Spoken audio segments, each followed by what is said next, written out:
Meu nome é Galileu Nogueira e esse é o meu podcast, o Branding em Tudo. Aqui você vai aprender tudo sobre o universo do brand e acompanhar as principais marcas do Brasil e do mundo para aprender com elas.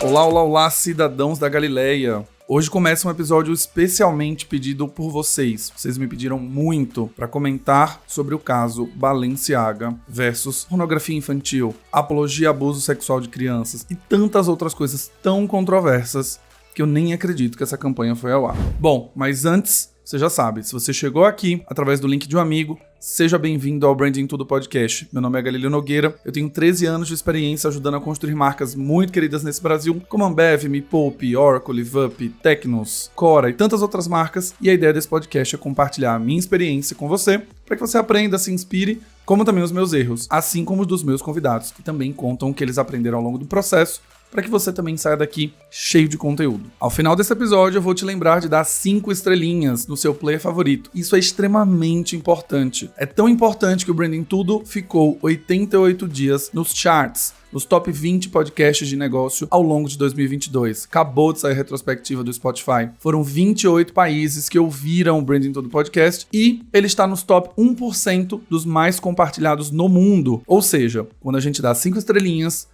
o Spotify entende que é um super episódio, que é um super podcast e passa a recomendar para mais pessoas e a gente gera um efeito cascata aí que o podcast só cresce. Hoje, nesse exato momento que você está ouvindo, são mais de 4.043 seguidores e 8.000 ouvintes do Branding Tudo Podcast. Olha que orgulho. Eu me sinto muito especial quando eu entendo que 8.000 pessoas já ouviram todos os episódios. A retrospectiva do Spotify trouxe um monte de coisa legal. Eu vi pessoas que ouviram 1.341 minutos do Branding Tudo Podcast. Vocês têm noção que a pessoa ouviu 1.431 minutos?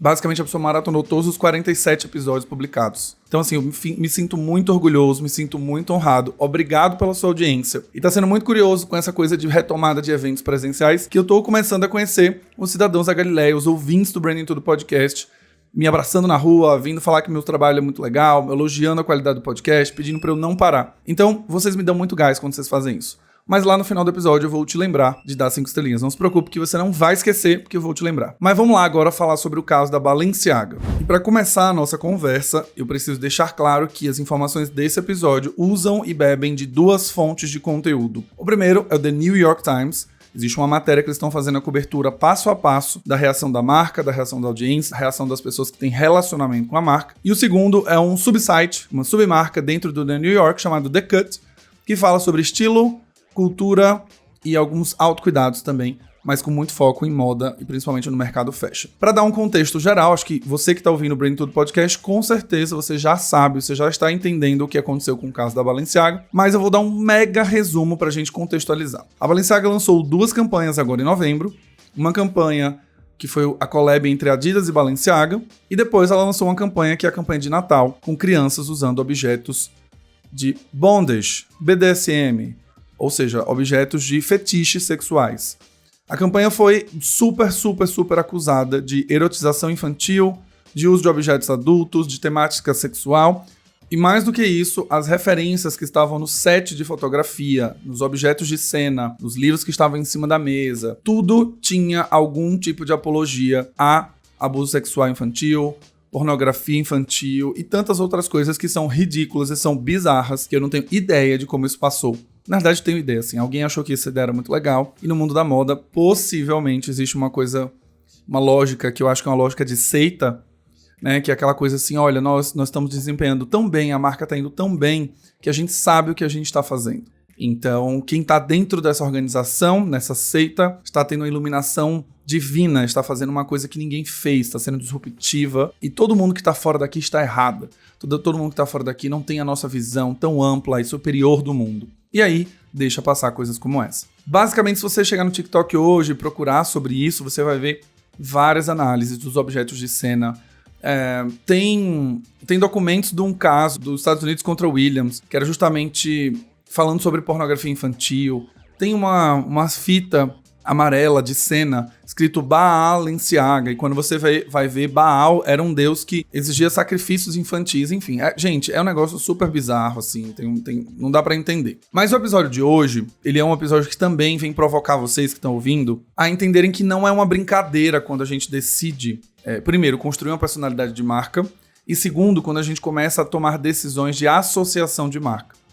É muito legal quando a gente vê as marcas despontando, a gente vê elas crescendo e a gente que trabalha numa marca grande ou com uma marca grande fala, cara, vamos ali, vamos fazer uma collab, a Balenciaga é a marca da vez, é a marca da moda, eu preciso surfar essa onda, vamos patrocinar o canal do podcast, vamos fazer tal ação com tal influenciadora, porque tá grande, tá tendo um alcance legal, é a influenciadora do momento. Inicialmente, a nossa reação é de muita empolgação, e principalmente no mundo que a gente vive hoje, na velocidade que as coisas acontecem, uma reação de que você não tem talvez você perca o timing, as coisas são tão rápidas, que basicamente você tem que avaliar um influenciador, avaliar uma marca, e você tem que tomar uma decisão muito rápida, porque o seu concorrente pode fazer primeiro, você pode perder o time.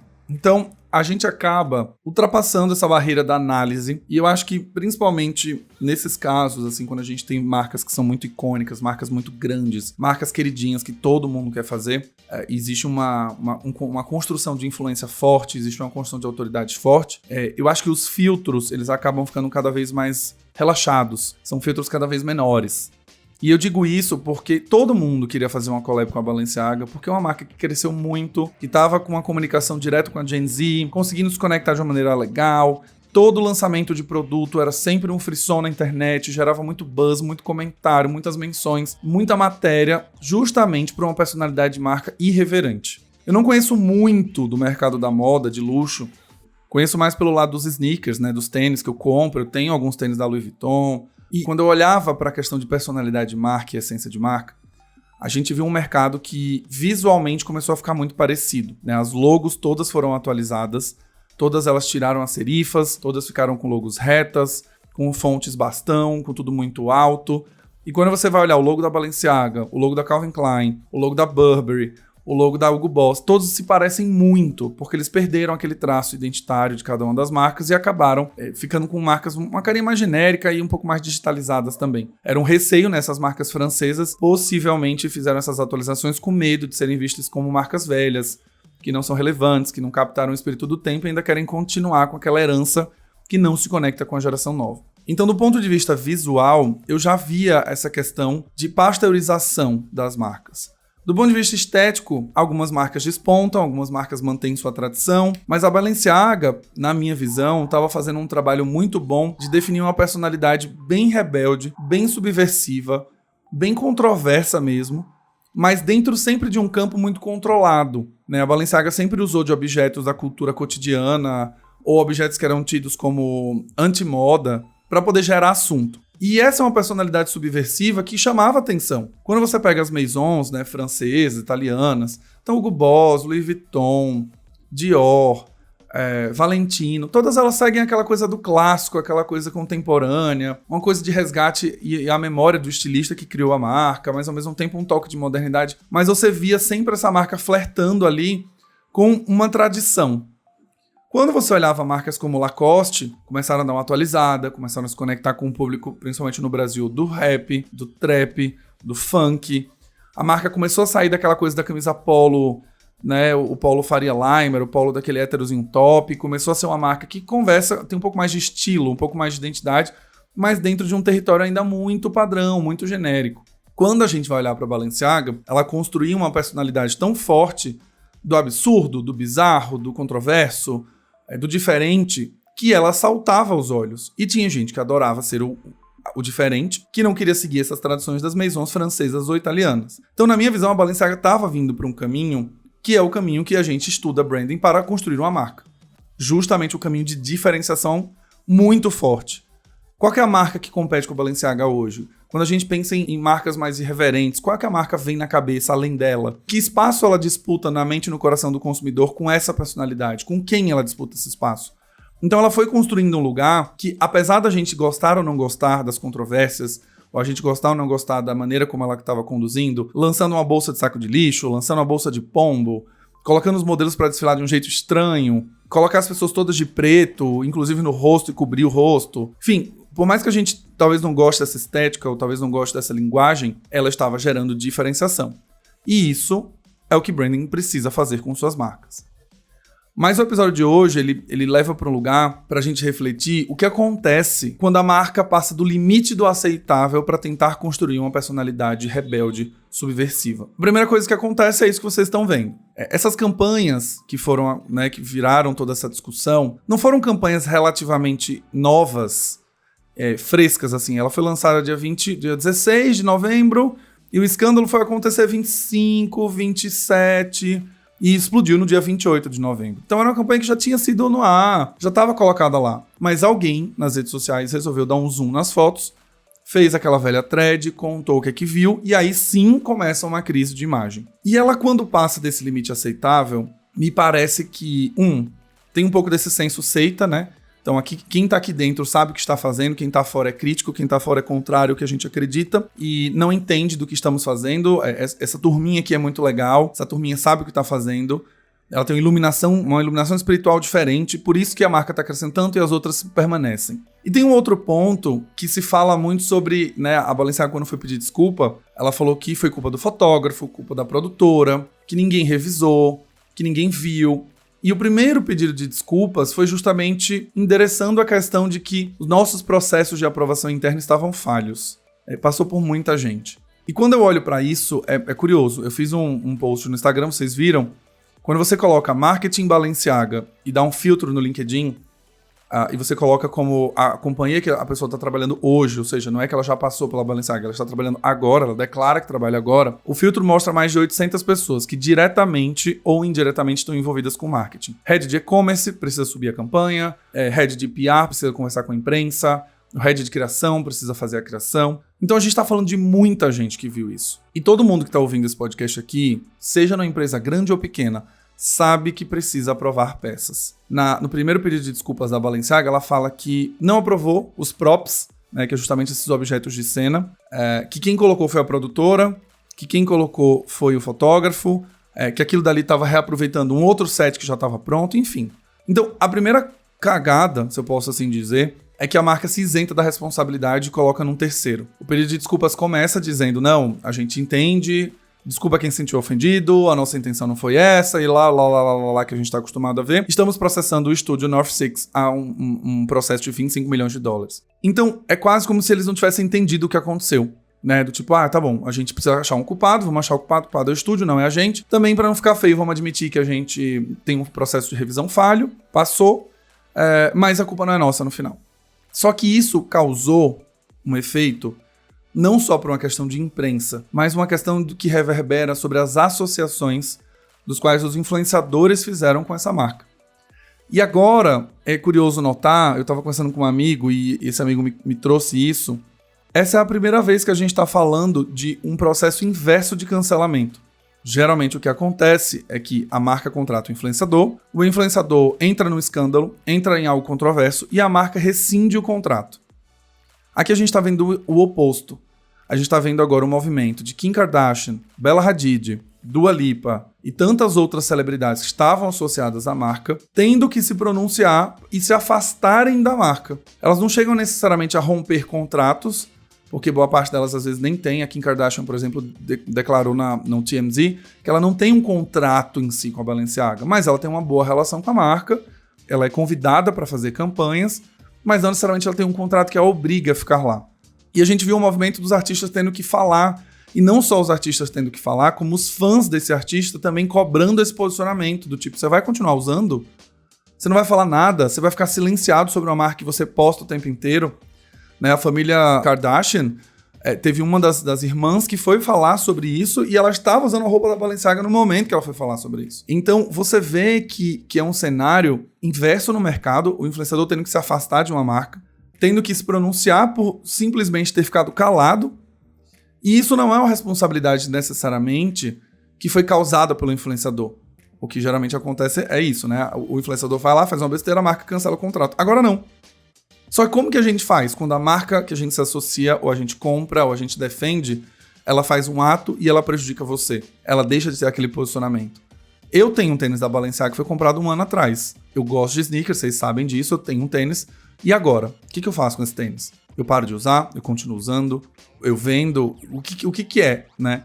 Porque no momento em que eu comprei, a marca não tinha nenhuma dessas controvérsias. Ela tinha ali seu posicionamento estranho, diferente, mas até aí beleza. Mas a partir do momento que a gente começa a falar sobre crimes, a gente começa a falar de pornografia infantil, abuso sexual de criança e todas essas referências de bondage, por exemplo, né, fetichização, erotização de criança, a gente passou do limite moralmente aceitável. E aí quando a gente atinge o moral, tudo fica diferente. Os artistas estão se pronunciando justamente para não afetarem a imagem deles em relação à moralidade. Não é simplesmente que a marca fez uma campanha, ela gerou conversa e eu preciso me afastar. Não, eu tô falando de uma marca que falava sobre pornografia infantil e abuso sexual de criança.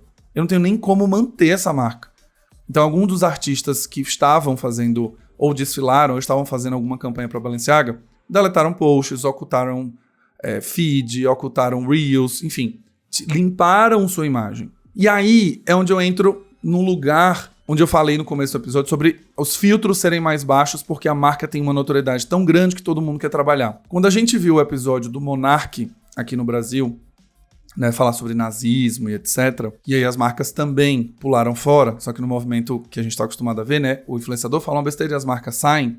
O Monark, ele já tinha um histórico dentro do canal dele. Essa foi a primeira vez que ele falou sobre nazismo em si, mas ele já tinha uma coisa de falar algumas asneiras, ele já tinha um posicionamento de liberdade de expressão, ele já tinha falado algumas vezes sobre racismo, tinha sido racista em um aspecto, ele já tinha falado umas baboseiras. E isso, uma marca, quando fosse se associar, ela poderia ter avaliado há um tempo, poderia ter visto. A Balenciaga não é uma marca que era santinha, clássica, tradicional, e de repente ela virou uma marca que fala sobre pornografia. Não, ela nunca chegou a passar do ponto, mas a gente já sabia que era uma marca controversa. Existe um termo muito usado no mercado publicitário, que ela tensionava a cultura. Ela vinha com um negócio que gerava incômodo, ela gerava um beliscão na cultura, assim, ela fazia você repensar, ela pegava ícones ali que você fala, cara, como que eles estão vendendo um tênis surrado por $10 mil? E isso vira assunto no mundo inteiro, tem gente que compra. E aí fala sobre luta de classes, fala sobre consciência de classe, fala sobre desigualdade, enfim, tensiona a cultura, né? Aperta a cultura, dá um beliscão no ambiente cultural que a gente está vivendo. Mas é uma marca que a gente já sabia que estava indo para um caminho de controvérsia sempre. A gente já sabia disso, também não era novidade. Mas aqui ela passou do limite. E eu fiquei tentando entender. Tá, ninguém viu essa campanha, beleza. A gente já sabe que toda empresa aprova. Você pode trabalhar numa empresa pequena, com que o dono, fundador é o dono e você responde para ele. Tem 2 funcionários, você e ele. Ele vai querer ver qualquer coisa que você fizer antes de colocar no Instagram da marca. Imagina uma empresa que investe milhões em publicidade, que fala de maneira global, que tem lojas no mundo inteiro. Você acha mesmo que ninguém viu, ninguém aprovou. Depois de um tempo, a Balenciaga entendeu que não dava para manter esse discurso e assumiu a responsabilidade total pelas campanhas. Existia também uma necessidade, gente, aí quando a gente está falando de gestão de crise, a marca faz parte do grupo Kering, tem outras marcas, né, como a Bottega Veneta, a Gucci, a Saint Laurent, grupo de luxo. No dia do escândalo, né, o dia onde o escândalo de fato explodiu, as ações da Kering caíram um pouco, não caíram muito, mas caíram um pouco. E aí eu acredito que no mercado as pessoas viram, bom, a Kering é uma empresa de luxo que só cresce, que marcas crescem, elas estão em baixa agora, então vamos comprar as ações que estão em baixa, porque daqui a pouco, quando a empresa se retomar ali e se estabilizar, elas vão voltar a valer mais e eu comprei na baixa. Claro, podem ter existido outros fatores para as ações terem caído. Pode ter sido alguma coisa da Gucci, alguma coisa da Saint Laurent, algum depoimento de alguém, enfim. Mas eu tendo a acreditar que por conta do escândalo, justamente as ações caíram naquele momento que os acionistas ficaram com medo. E aqueles que queriam, né, comprar na baixa e vender na alta, aproveitaram esse momento. E as ações, 4 dias depois, subiram 25%. Hoje, nesse exato momento da gravação, as ações elas caem novamente. Elas não chegam a cair como no dia 28, mas elas também já não estão mais no patamar de 25% a mais que a gente tinha. De novo, a gente está falando de uma empresa que tem várias marcas e não dá para se atribuir que esta queda foi a Balenciaga. Mas, claro, a gente tem uma marca que está gerando controvérsia ali e o seu grupo de acionistas está de olho. E isso pode gerar um movimento de mercado. Mas a marca passou do limite aceitável. E aí ela entendeu que não dava mais para ficar nesse discurso, acabou tentando blindar o seu principal estilista, que era o Demna, É um estilista que vinha fazendo todo o movimento da marca ganhar notoriedade, crescimento e popularidade, que a marca ganhou nos últimos anos. Ela não tinha esse prestígio que a gente vê hoje, ela não era tão próxima dos influenciadores que a gente vê hoje, e ela conseguiu chegar no lugar por conta dele. Então era necessário blindar também a imagem dele como o grande nome da marca, grande pessoa que está por trás. Só que a gente entendeu que o negócio deu ruim mesmo quando o próprio Demna fez um post, um pronunciamento, assumindo a responsabilidade total, mas com algumas coisas curiosas. Então ele fala no post que está no seu próprio Instagram, abre aspas, eu quero pessoalmente pedir desculpas pela escolha artística errada do conceito da campanha de presentes com crianças e assumo a minha responsabilidade. Foi inapropriado ter crianças promovendo objetos que não tem nada a ver com elas, fecha aspas. Ele também fala uma outra coisa que eu acho muito curiosa, abre aspas, eu preciso aprender com isso, ouvir e me engajar com organizações de proteção à criança, para saber como eu posso contribuir e como eu posso ajudar nesse assunto terrível, fecha aspas. Então, é meio estranho, né? Um diretor criativo tão renomado ter que chegar nesse nível de dizer que precisa ouvir, precisa aprender, preciso me engajar. Uma outra coisa que ele termina, eu acho muito surreal, assim, eu não entendo por que as pessoas ainda continuam usando essa construção verbal, inclusive, construção frasal. Abre aspas. Eu peço desculpas a todo mundo ofendido pelos visuais e a Balenciaga já garantiu que medidas adequadas serão tomadas não só para evitar situações similares no futuro, mas também assume a responsabilidade em proteger o bem-estar infantil de toda maneira que a gente consegue. E fecha aspas. Então, assim, vocês percebem, não sei se vocês conseguem ver isso, e eu tô falando num tom bem revoltado mesmo, bem estranho, bem confuso, quando eu vejo essas coisas, porque, cara, como assim, né?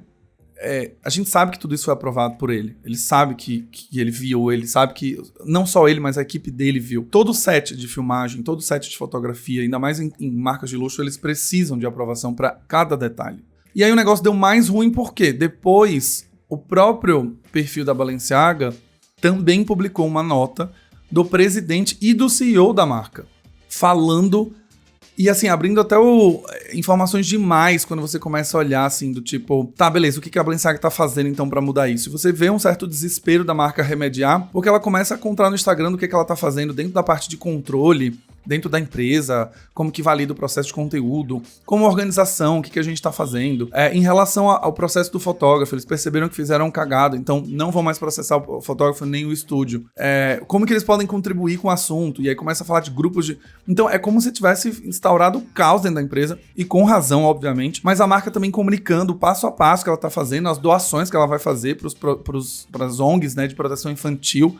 E aí ele também fala que pede desculpas, a ofensa que causou também assume a responsabilidade dele. Então, assim, é muito louco a gente ter que ver todas essas medidas serem tomadas depois do escândalo. Se não tivesse esse usuário que deu zoom na foto, foi procurar, fez uma matéria, colaborou com o jornalista, o negócio explodiu, essa campanha teria passado batidíssimo. E eu me pergunto se os influenciadores, se as marcas que colaboraram também teriam feito esse movimento antes. Né? E isso é uma das coisas que eu acho mais cruéis no mercado. No caso do Monark, que eu falei no começo do episódio, as marcas estavam lá pela audiência que ele tinha, pela entrega, pelo alcance, pela conversão, pelo número. E aí quando ele fala sobre o nazismo, daí todas as marcas saem, falam que não apoiam, falam que não acreditam, mas algum tempo depois essas marcas voltam, porque elas querem audiência, elas querem o clique, elas querem o alcance, elas querem a relevância daquela pessoa. E quando a gente está falando de posicionamento de marca, quando a gente está dizendo de uma marca que construiu o que a gente chama em inglês, né, nesse posicionamento, esse statement, a gente está falando de uma marca que não deveria nem ter flertado com esse lugar. Isso diz muito respeito como a equipe está formatada lá dentro também. Isso diz muito respeito... eu acho que é menos sobre o processo de revisão de conteúdo, de quem aprova a peça, quem é o responsável. É um processo desenhado no monday.com, sabe? Muito menos... É menos disso... E mais sobre as pessoas que estão trabalhando nesse lugar. As pessoas que tiveram essas referências. As pessoas que trouxeram as ideias dos props. As pessoas que ouviram a ideia e falaram, genial, vambora. Né? Não tem como dizer que tudo isso foi muita inocência, que ninguém sabia de nada. Né? É muito complicado. E aí, quando a marca ela passa do limite do moralmente aceitável, ela entra num lado de boicote, inicialmente. Então, a gente já viu blogueiras, a gente já viu influenciadoras queimando objetos, doando, cortando, jogando fora. A gente já viu as grandes modelos também, grandes personagens globais também já se afastando. Então a Kim Kardashian já falou que a próxima campanha ela não vai fazer. ela tá revisando, ela tá tentando entender com a marca. A Bella Hadid também já fez um pronunciamento. Então, a Kylie Jenner já estava sendo cobrada também. Então, um monte de gente sendo cobrado. E do ponto de vista de posicionamento, gente, essas coisas, elas precisam ser muito blindadas. Não dá para deixar essas coisas passarem. A gente ainda não tem uma estimativa de quanto esse prejuízo de imagem causou para a marca, o quanto a marca vai perder valor de marca. Porque do ponto de vista de valor de negócio, as ações elas seguem na sua oscilação, mas a Balenciaga não perdeu milhões na bolsa. O grupo Kering não perdeu trilhões na bolsa, assim, não tomou um prejuízo, não quebrou, não tá sem caixa, não aconteceu isso. Mas a gente sabe que um prejuízo de imagem de marca, ele tem uma consequência muito maior. E do mesmo jeito que os clientes falam que não dá para mensurar que branding é a longo prazo, o reverso disso não é. Então, assim que a marca deu um movimento para quebra de confiança do consumidor, ele foi lá e largou a marca. Foi lá e não usa mais. E aqui a gente está falando de um lugar que passou do moralmente aceitável. A gente falou de uma questão... É quase que impossível, né? É quase como você fala assim, cara, como a Kim Kardashian vai seguir com essa marca? É um telhado de vidro que foi quebrado e as pessoas estão tentando na Balenciaga colar ali com um super bond e tentar fazer ali um puxadinho para ver se volta. Mas não vai voltar. Não tão cedo. E isso é ruim e é triste dizer, né? Porque a gente não vai ver uma marca que ela vai desaparecer. Ela pode perder relevância, ela pode perder a sua imagem por agora, mas a gente não pode esquecer que o ser humano esquece das coisas. Que daqui a 2 anos a marca vem com um repositioning, né? Faz um reposicionamento, ela traz novos personagens, traz novos valores, começa a investir em comunicação e ela pode conseguir reverter a sua imagem. Ela consegue reverter a sua imagem. Uma curiosidade, por exemplo, quando a gente fala sobre reversão de imagem, na época do nazismo em si, algumas marcas que a gente conhece hoje trabalharam para organizações nazistas, para fazer o nazismo ganhar força. A Hugo Boss, por exemplo, fez todos os uniformes. Então imagina, uma marca que fez os uniformes para o exército nazista, para o movimento ali, é uma marca que hoje a gente compra, está no shopping, etc. Ela revisitou os seus valores, ela atualizou, ela condena o passado, mas ela foi uma marca que estava lá. E ela conseguiu reverter sua imagem de um negócio bizarro também. Que não era nem uma campanha de comunicação, era um fornecedor. Claro, tinha um contexto da época, tinha a maneira como ela estava posicionada, tinha a maneira com quem cuidava, o CEO era uma marca que tinha uma outra dimensão, mas ainda assim ela apoiava o nazismo. E essa marca não é cancelada por isso hoje. Algumas pessoas podem ter, sim, né, o seu resquício, falar, já pesquisei sobre essa marca e eu não posso mais consumi-la. Quando eu sei dessa informação, eu tenho que ser fiel a mim. Mas a bem da verdade é que ela segue vendendo hoje, abrindo loja, etc. Então, para vocês que estão ouvindo aqui esse episódio que é um pouco mais reflexivo, um pouco mais... tem um pouco de teoria aqui também no meio, eu queria estimular vocês a quando a gente fala sobre associação, né? Quando eu sou uma celebridade, vou me associar a uma marca. Quando eu sou uma marca que vai se associar com esta marca para fazer uma colaboração. Garantam que esses valores são compatíveis.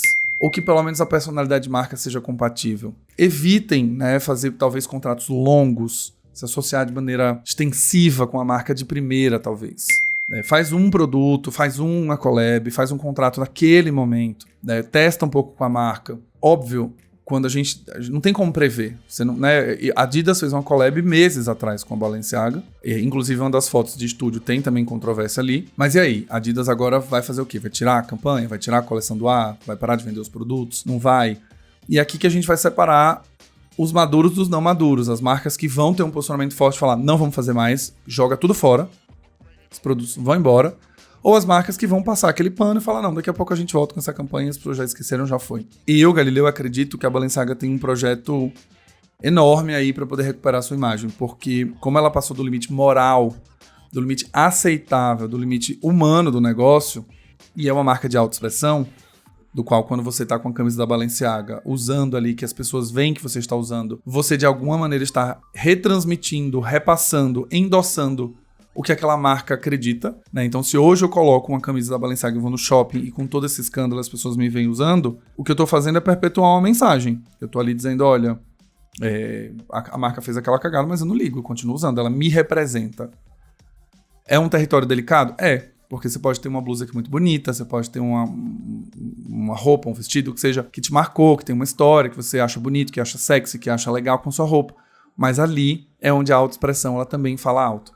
Do mesmo jeito que a autoexpressão é usada para construir status, que é para que você tenha vontade de usar a marca, o benefício contrário, né, o oposto da autoexpressão, também acontece, que quando você tem vergonha de usar a marca, quando você não quer mais estar associado com essa marca. Quando a autoexpressão dela, ela rompeu uma barreira que não te expressa mais.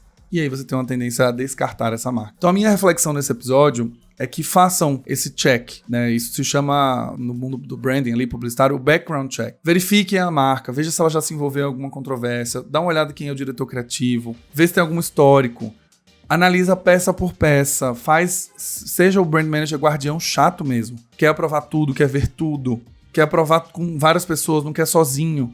Aqui também a gente entra em outros problemas de diversidade talvez. Né, uma marca pouco diversa, com poucos... E não digo diversa racialmente ou diversa do ponto de vista de orientação sexual, mas às vezes o pensamento muito igual, todo mundo igual, ninguém questiona, todo mundo obedece. Também muito comum no mercado da moda. Ninguém questiona, não existe espaço para questionamento, não existe punição, existe retaliação para quem questiona. E coisas como essa acabam acontecendo. Então revisem o passado da marca, revisem o que ela está fazendo recentemente.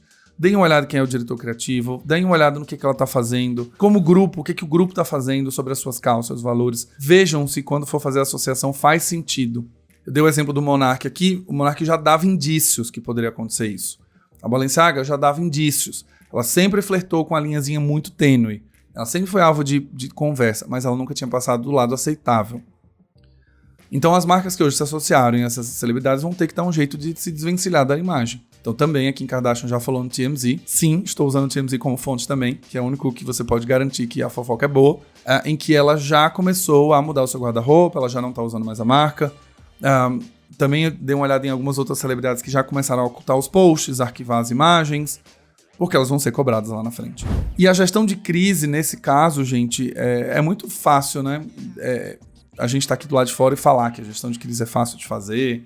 É muito fácil dizer que, se eu tivesse lá, eu faria isso, aquilo, outro, né? Mas tem uma coisa que eu não consigo entender, porque que até 2022 a gente ainda tem marcas que fazem coisas erradas, falando, desculpa quem se sentiu ofendido. A nossa intenção não foi ofender. Claro que não foi, ninguém tem intenção de ofender. Óbvio, a gente sabe disso, que ninguém tem intenção de ofender. Mas a partir do momento que você coloca um objeto de cena com um projeto que estimula a pornografia infantil, você teve a intenção de ofender. Não foi simplesmente uma escolha por acaso.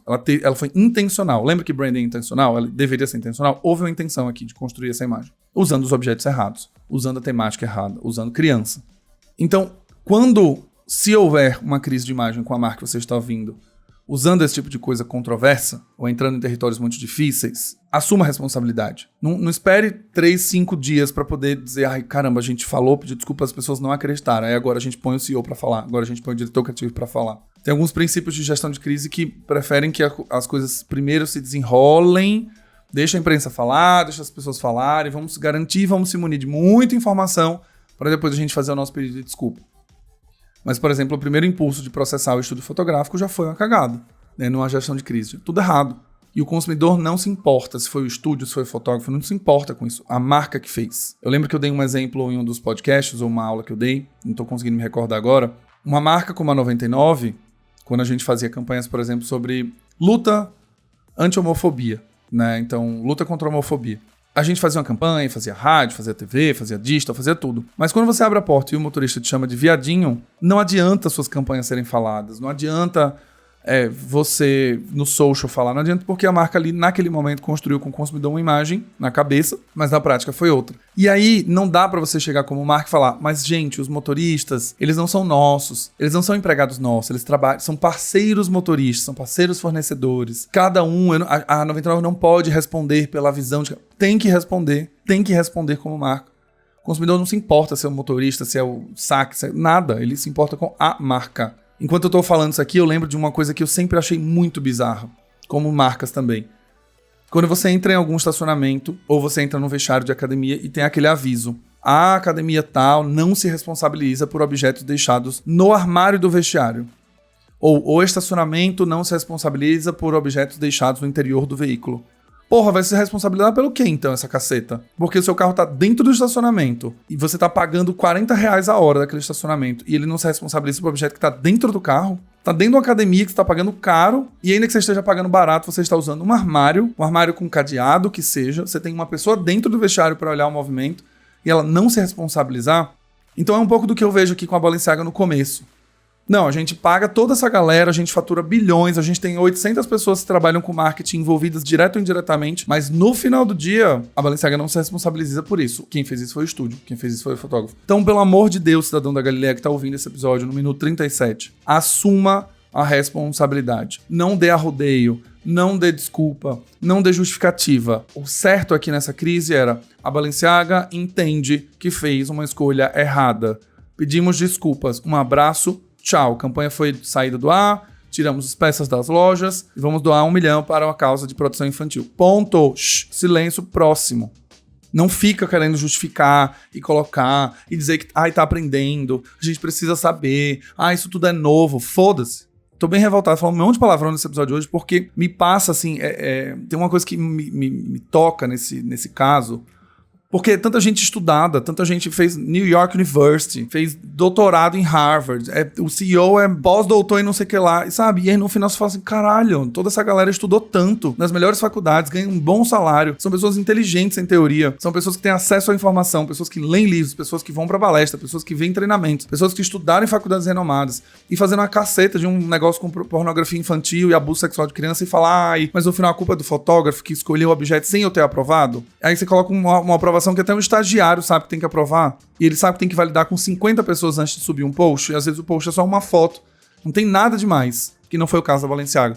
Mas às vezes você tá trabalhando com a marca e o post tem um teco, assim, é uma vírgula que tá fora do lugar, não, derruba o post, a vírgula tá no lugar. Então assim, vocês que estão aqui ouvindo, cidadãos da galera, desculpem a minha revolta, mas garantam que o trabalho de vocês, o nome de vocês, a profissão de vocês está blindada. Olhem tudo, verifiquem tudo, sejam chatos. Não compactuem com marcas que fazem isso. Mas é legal a marca da moda. Não importa, passa direto. Mas o meu chefe quer fazer, porque se eu não fizer, eu vou ser mandado embora. Vai ser muito difícil você assumir esse posto. E aí aqui eu tô me colocando no lugar mesmo.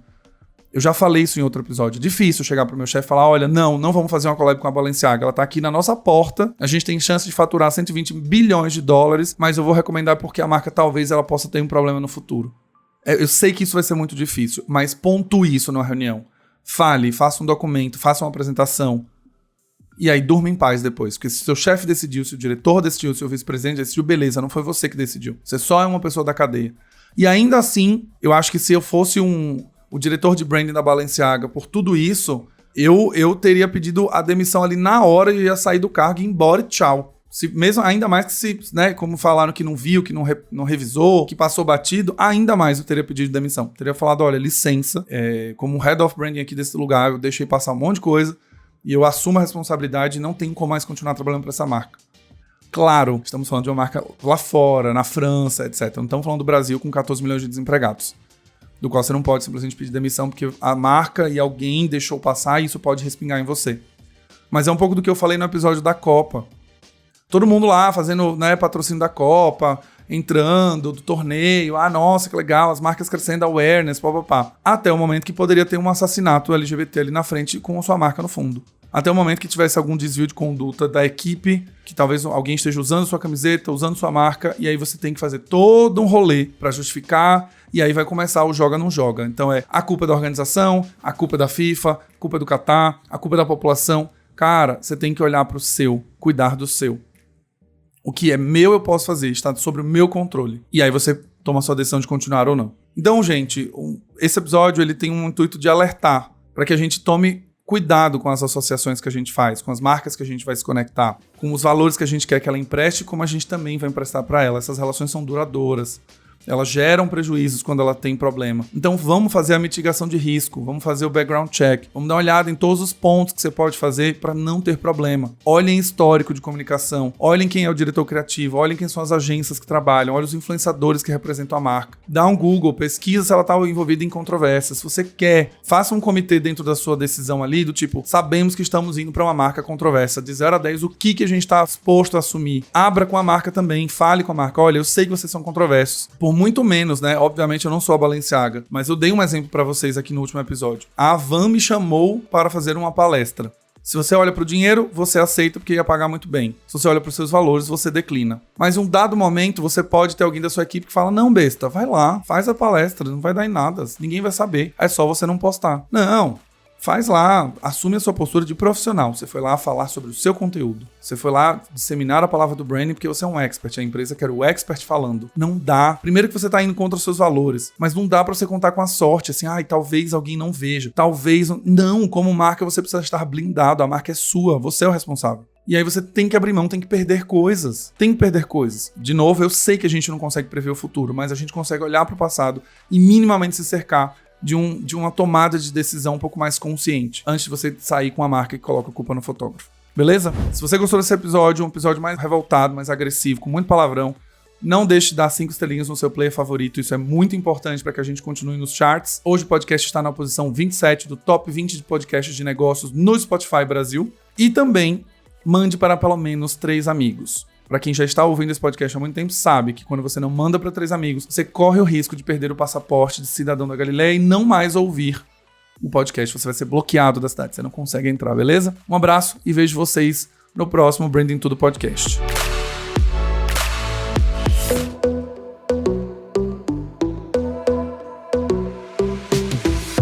E esse foi mais um episódio do Branding Tudo, o seu podcast de branding. Não esqueça de me seguir nas redes sociais, @Galileu Nogueira, para ficar por dentro de tudo que acontece no mundo do branding.